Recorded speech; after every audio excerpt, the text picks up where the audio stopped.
Soomaaliya xorowdo Soomaaliya xorowdo guuleysta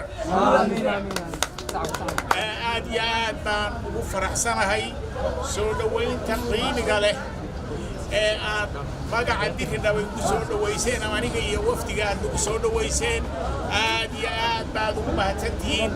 aad waan ugu faraxsanahay soo dhaweynta diiran ee qiimaha leh maalmahan waynu wada joognaa haddii alla yiraahdo wixii danaheena ayaynu haddii alla idmo ka wada hadli doonaa shacbigeennana waynu la hadli doonaa haddii alla yiraahdo aad iyo aadna waad u mahadsantihiin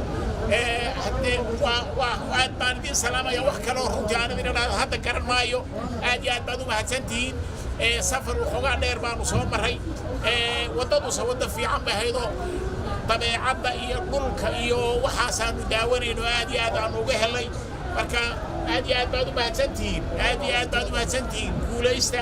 insha Allah kulamo badan oo kale aynu yeelan doonaa haddii alla yiraahdo aad iyo aad baad u mahadsantihiin